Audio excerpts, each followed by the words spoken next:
Halo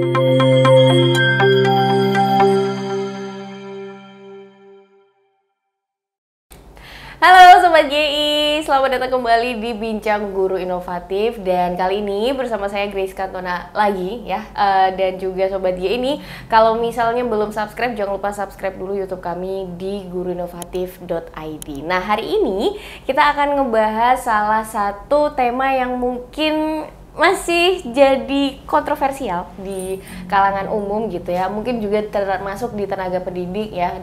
Salah satu topik yang sebenarnya ini penting untuk dibicarakan, tapi mungkin bagi sebagian orang ini masih terasa sangat tabu seperti itu. Dan untuk Bincang Guru Inovatif kali ini kita bertemu kembali dengan salah satu narasumber yang udah pernah nih ya sebelumnya di Bincang Guru Inovatif juga. Ada Ibu Jatuh Anggraini, SPSI MPSI Psikolog. Selamat pagi Ibu. Aduh cantik banget. Ya, terima kasih. Gimana Bu, kabarnya sehat? Alhamdulillah sehat, baik. Alhamdulillah sehat. Nah, nanti kita akan ngobrol-ngobrol terkait dengan pendidikan seksual kepada anak bagi guru dan juga orang tua nih Sobat GI. Tapi sebelum itu, selain subscribe, jangan lupa buat follow social media juga di Instagram @guruinovatif.id. Nah, hari ini selain nanti kita akan ngobrol-ngobrol bareng sama Bu Jatuh, kita juga sudah disambut ya dengan sangat baik di tempat baru. Nih, kalau kemarin Bu Jatuh yang main-main ke GI ya Bu ya. Nah, sekarang kita yang main-main ke tempatnya Bu Jatuh, ini ada di Surya Anggraini Psikologi Center. Ini ada di jalan apa? Mungkin boleh di-spill dikit gitu. Oke, ini Surya Anggraini Psikologi Center ada di Jalan Kusumanegara 159 Yogyakarta. Iya. Nah, jadi buat Sobat G ini yang mungkin lagi butuh curhat, pengen konsul sama Bu Jatuh, terutama yang domisilinya di Jogja, bisa main-main ke sini seperti itu. Nah, nanti mungkin kita akan ngobrol-ngobrol gitu ya Bu ya, dan juga nih dari Sobat G ini juga sudah banyak yang memberikan pertanyaan terkait dengan tema hari ini. Tapi mungkin sebelumnya biar lebih clear, biar lebih tahu juga, ada pengalaman baru juga, ada pengetahuan baru, mungkin boleh dari Bu Jatuh nih dijelaskan sedikit gitu ya terkait dengan pendidikan seksual bagi orang tua dan juga guru seperti itu Bu. Oke. Baik, terima kasih. Selamat pagi atau siang nih ya semua Sobat GI. Hari ini kita mau bahas tema tentang pendidikan seksual ya. Betul. Seperti yang kita tahu, pendidikan seksual ini sebenarnya penting banget di masyarakat kita karena banyak juga sih kasus-kasus kekerasan seksual, termasuk di dalamnya pelecehan seksual yang dialami oleh banyak orang, terutama pada anak-anak. Kalau kita lihat di media massa tuh banyak anak-anak yang mengalami kekerasan maupun pelecehan seksual ini. Nah, tentu saja ini kalau anak-anak kan nggak bisa menyelesaikan sendiri ya. Betul. Kadang mau minta tolong pun caranya gimana nggak tahu. Kadang kalau minta tolong juga sebagai anak-anak, apalagi kadang anak perempuan itu juga sok nggak dipercaya gitu. Nah, ini masalahnya. Kemudian ya siapa yang harus terlibat di dalamnya? Tentu saja orang-orang dewasa, termasuk orang tua ataupun gurunya sebagai orang yang terdekat. Maka kita harus tahu dulu, paham dulu kalau orang tua maupun orang dewasa di sekitarnya termasuk guru, ini ketika mau memberikan pendidikan seksual itu juga harus tahu dulu tentang pendidikan seksual itu apa. Betul. Nah, selama ini ketika kita bicara tentang seks, itu tuh masih dianggap tabu gitu ya. Kalau orang Jawa bilang saru gitu kan. Udah ngomong seks itu aja udah pikirannya udah ke hubungan seksual gitu, ke hubungan intim.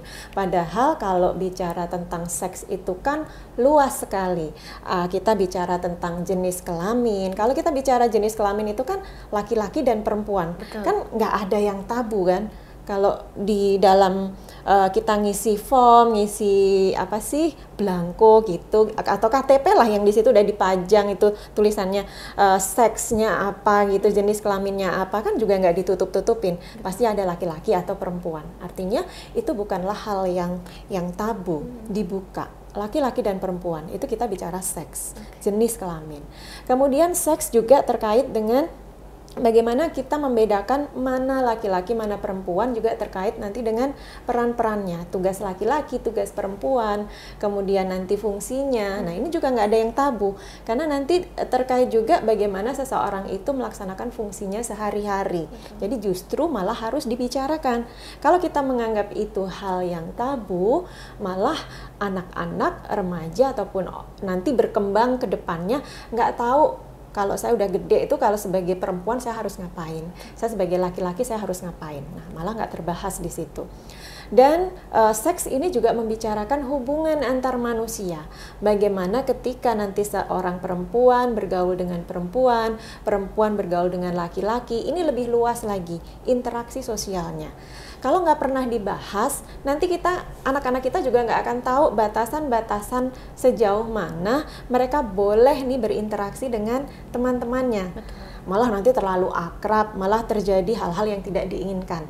Nah justru itu kan yang sering terjadi sekarang, hubungannya kebablasan. Karena ketika mau curhat, mau ngobrol, mau bicara tentang seks, orang tua sudah atau orang dewasa sudah, ayo nggak boleh. Itu bukan hal yang wajar dibicarakan, bukan hal yang normal. Nah maka berangkat dari hal-hal yang tabu inilah yang harus kita buka dulu, bahwa seks itu bukan hal yang tabu, tetapi memang hal yang lumrah dibicarakan. Nah sehingga kita perlu mengenalkan pada masyarakat kita, pada orang tua, pada guru, pada orang dewasa, termasuk anak-anak tentang seks edukasi ini, pendidikan seks ini. Cuma nanti disesuaikan dengan usianya. Pada anak-anak bagaimana sih mengajarkan pendidikan seks? Pada orang tua, pada guru, pada lingkungan masyarakat yang lebih luas, nanti metodenya pasti berbeda-beda. Nah sebenarnya apa sih pendidikan seks itu? Pendidikan seksual atau edukasi seks atau sex education itu adalah kegiatan untuk mengajarkan mengenai kesehatan reproduksi. Nah, jadi tujuannya sebenarnya adalah untuk menyadarkan pentingnya kesehatan reproduksi pada orang, sehingga nanti tindakannya itu mengarah pada hal-hal yang menghindarkan seseorang itu dari tindakan pelecehan ataupun kekerasan seksual. Nah, kalau orang itu sudah tahu misalnya bagian tubuh mana yang harus dilindungi, mana yang boleh disentuh, mana yang boleh dilihat, mana yang tidak, kemudian bagaimana cara merawatnya, ini akan membuat seseorang itu lebih hati-hati kepada nanti kalau ada orang lain yang mau berniat jahat, itu orang itu jadi lebih, oh ini nggak boleh nih, jadi bisa membedakan. Dan bagaimana merawatnya, jadi terhindar dari penyakit-penyakit seksual juga. Kemudian nanti bagaimana menghindarkan dari pergaulan bebas, sehingga tidak terjadi kehamilan di usia dini, atau kehamilan yang tidak dikehendaki. Nah itu nanti beda-beda pemberiannya kepada anak.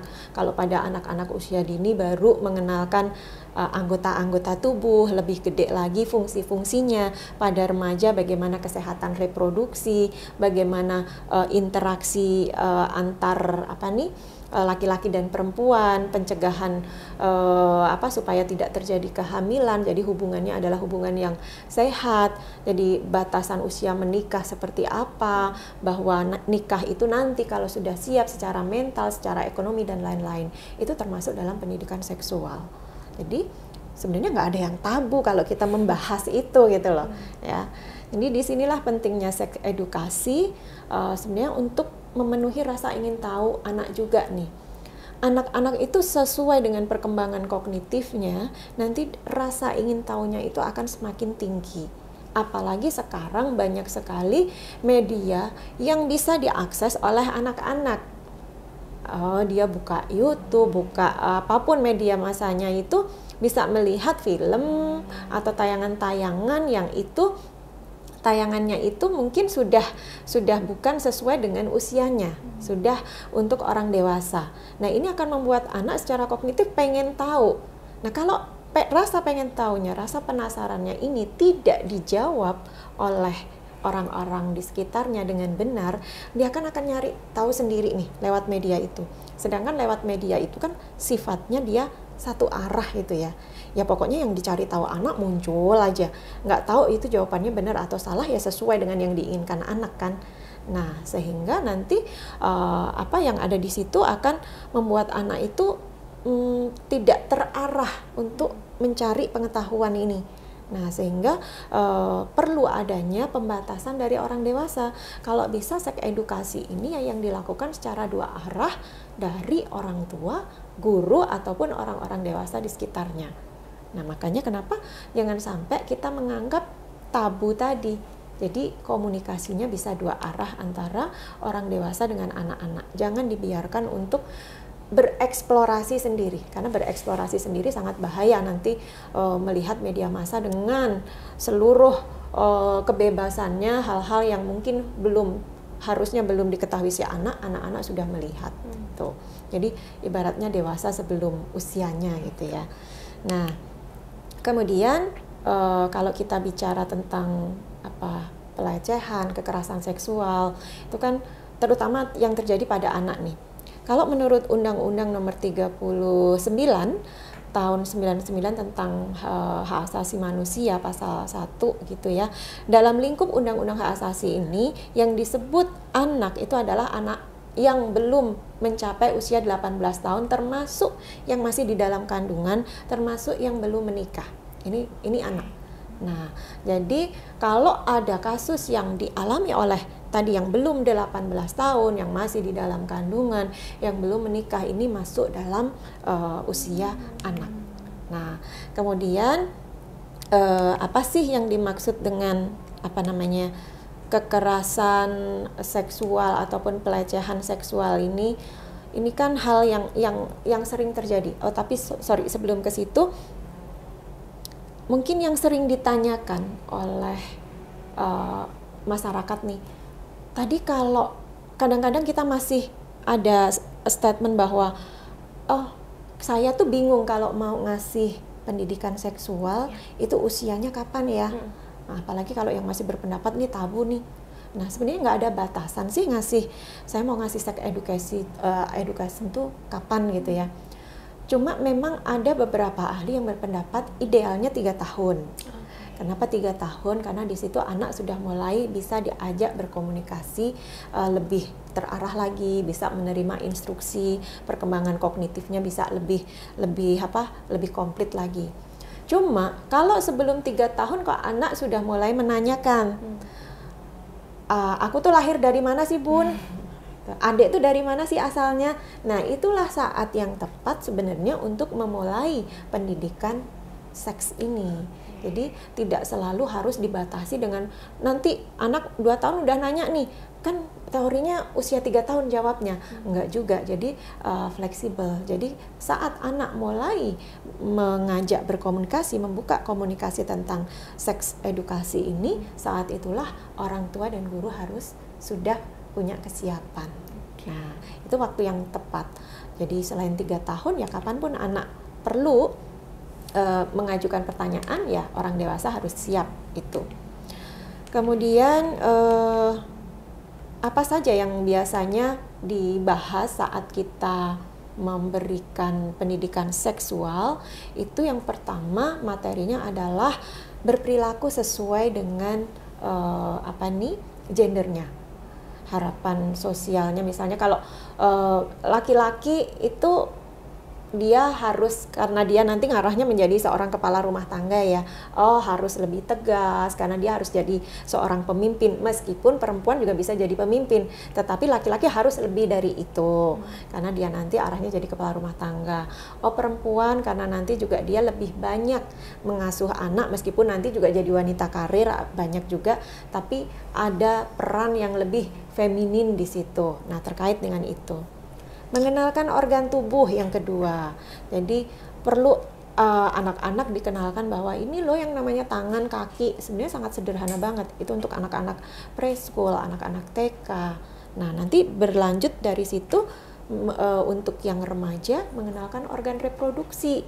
Sudah mulai anggota-anggota bagian dalam nih. Nah, tapi kalau anak TK dikasih organ bagian dalam kan belum paham ya, malah nanti semrawut gitu.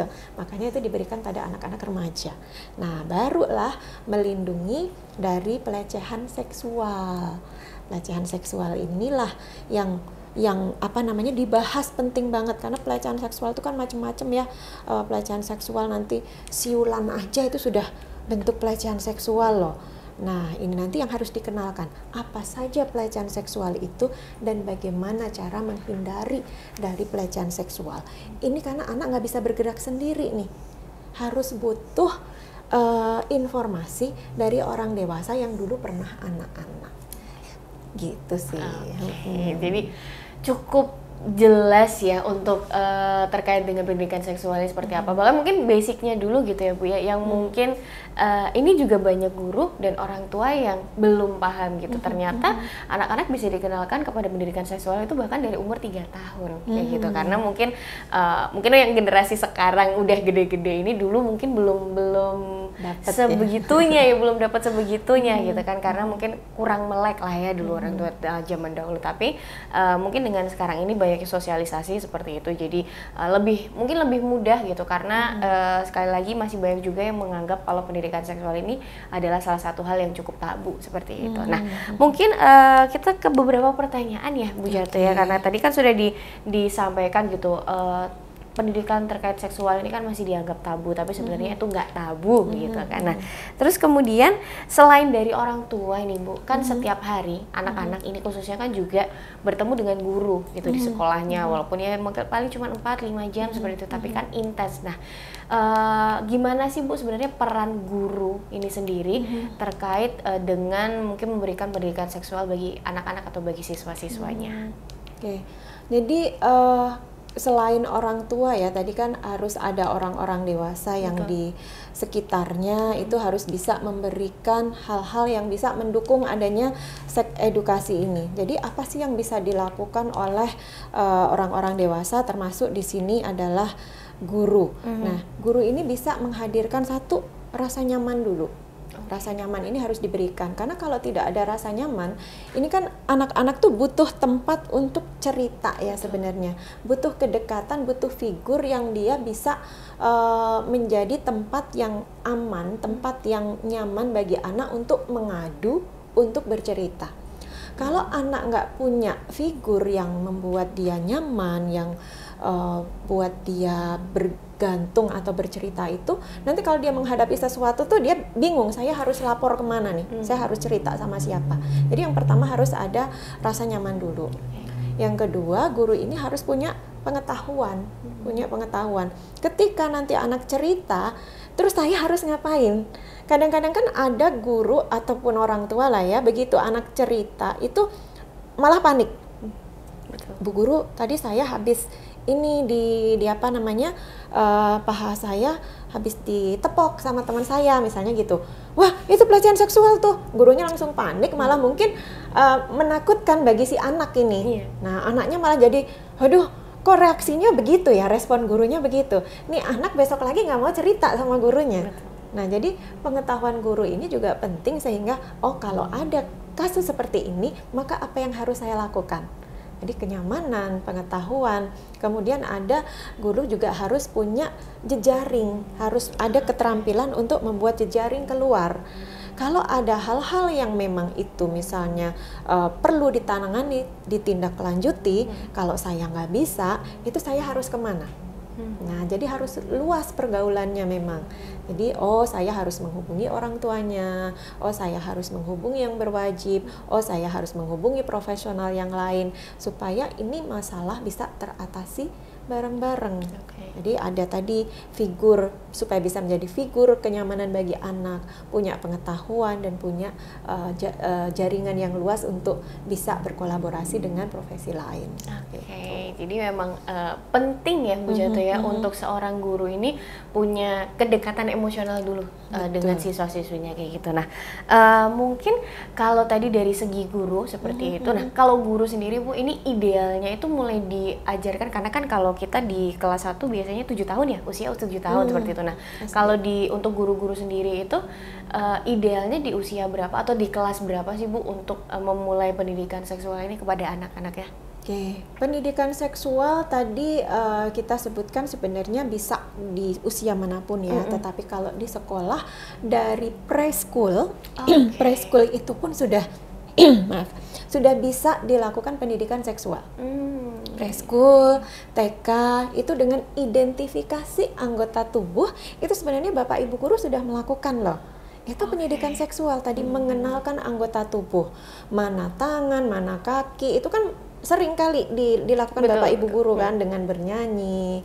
Nah itu mengenalkan dulu, karena berangkat dari mengenalkan anggota tubuh ini, anak-anak kan jadi tahu nih, oh bahwa ini tangan, ini kaki. Nanti bertingkat, setingkat lebih tinggi lagi, tangan itu untuk apa sih, kaki untuk apa, setingkat lebih tinggi lagi, yang namanya area pribadi yang mana, yang boleh disentuh yang mana, yang boleh menyentuh area pribadi tadi, yang diidentifikasi area pribadi itu kan yang bagian tertutup pakaian gitu ya. Yang boleh melihat, menyentuh area yang tertutup pakaian itu siapa saja? Oh, keluarga inti. Oh, kalau non keluarga inti itu boleh dokter, tapi dokter itu pun harus ada didampingi oleh orang tua juga. Setingkat lebih tinggi lagi, nanti kalau ada yang menyentuh, apa yang harus kamu lakukan. Nah, jadi dari preschool sudah bisa. Tuh, nanti yang penting penjelasannya di tingkat-tingkat itu, metodenya, materinya berbeda-beda. Preschool dengan TK hampir sama, nanti SD berbeda tentang fungsinya. Betul. Kemudian nanti sudah mulai pubertas remaja di SD kelas 5, kelas 6 sudah beda lagi karena persiapan untuk remaja, menarke, kemudian mimpi basah udah beda lagi.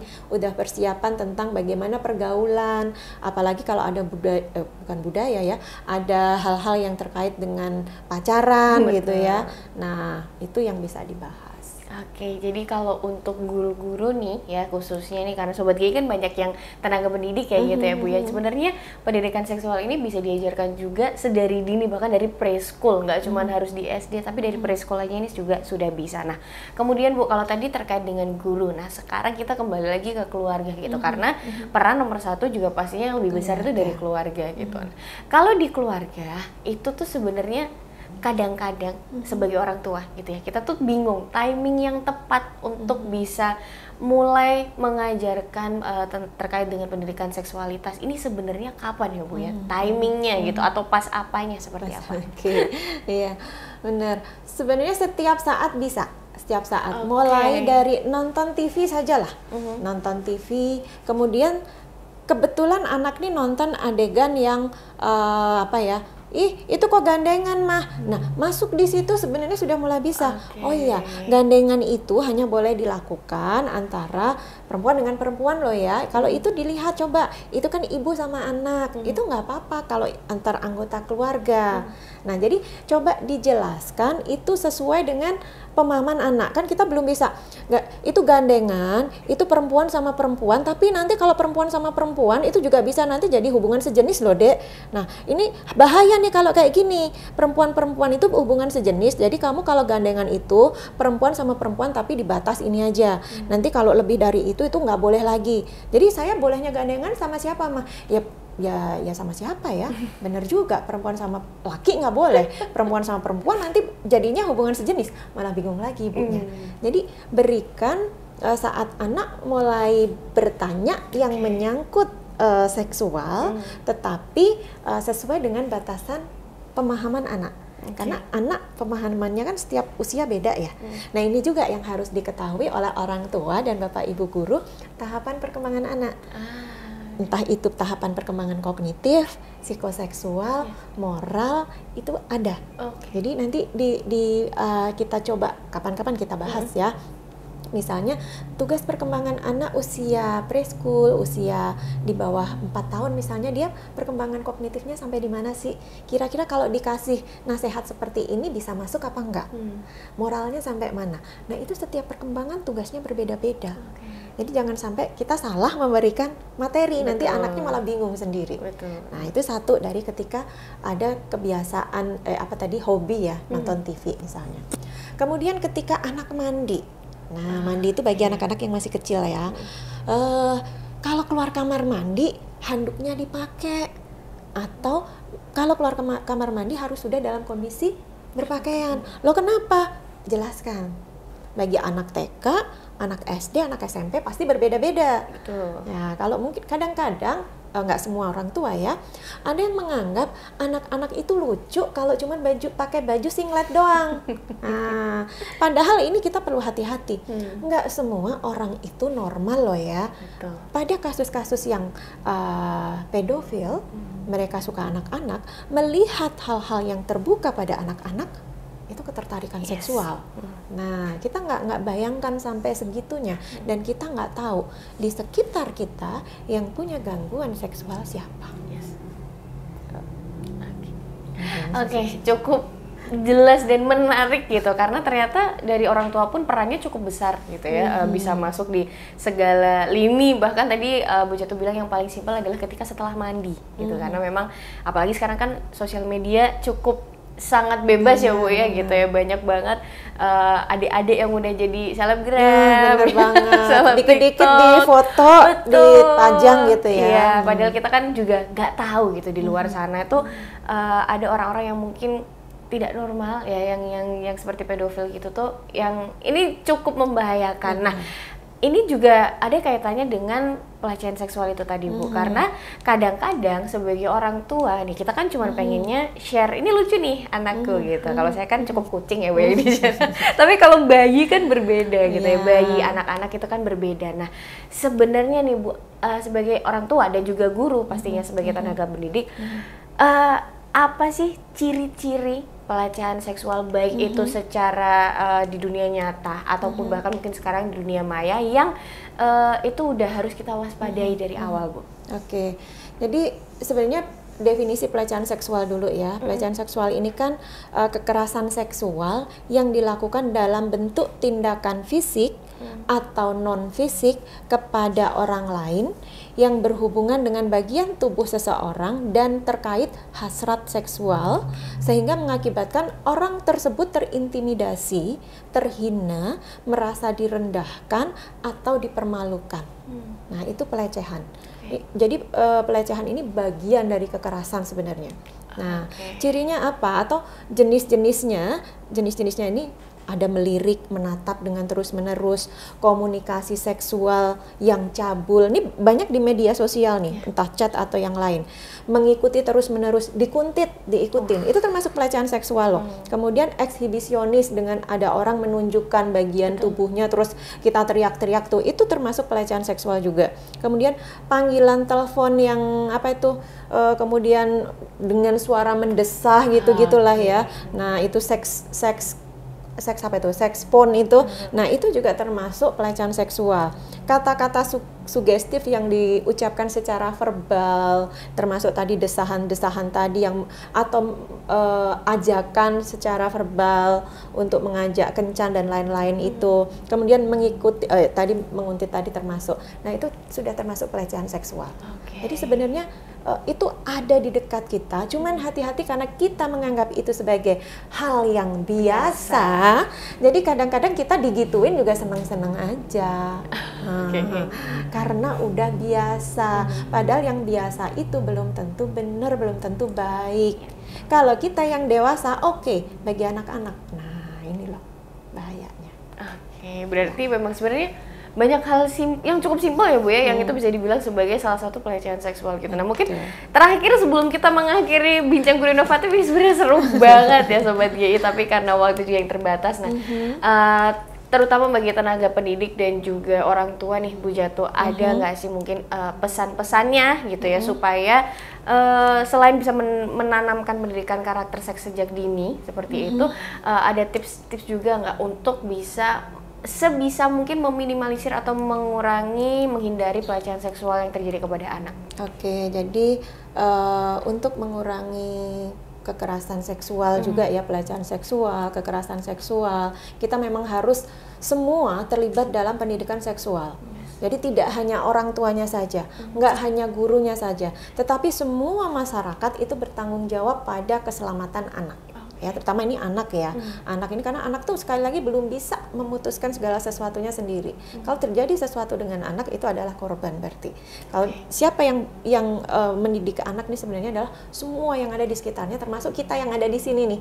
Termasuk masyarakat yang ada di sekitar. Maka apa yang bisa dilakukan kita sebagai masyarakat luas, berikan informasi tentang area pribadi itu penting. Jadi mana yang boleh disentuh, mana yang tidak, sentuhan yang boleh, yang tidak tadi. Ajari anak untuk menolak ajaan, yaitu perlu waspada. Kemudian kalau ada kejadian segera lapor. Meskipun kita bukan orang yang terkait ya, kita bukan orang tuanya, bukan saudaranya, sepanjang kita melihat, mendengar kejadian, kita wajib untuk melaporkan itu.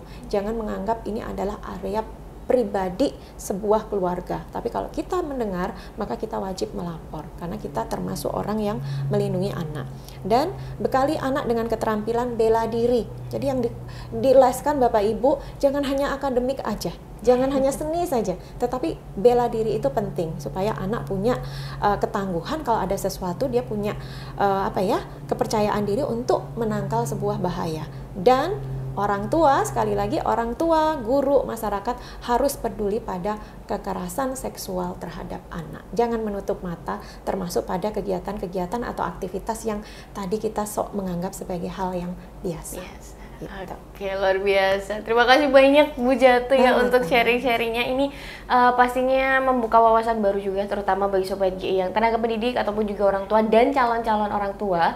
Kalau ternyata pendidikan seksual itu penting, dan peran untuk mencegah kekerasan seksual ini tidak hanya di tenaga pendidik dan juga di orang tua, tapi seluruh lapisan masyarakat, terutama juga untuk menjaga anak-anak generasi bangsa. Sampai di sini dulu untuk bincang GI kali ini ya Sobat GI. Sekali lagi terima kasih banyak Ibu Jatuh. Semoga bisa ketemu lagi karena masih banyak hal-hal yang bisa dibahas ya Bu ya, dan menarik pastinya. Dan Sobat GI sekali lagi jangan lupa kalau belum subscribe YouTube kami, dan juga jangan lupa follow Instagram di @guruinovatif.id. Saya Grace Kantona bersama dengan Ibu Jatuh pamit undur diri. Sampai jumpa di Bincang Guru Inovatif selanjutnya. Salam Guru Inovatif. Bye-bye.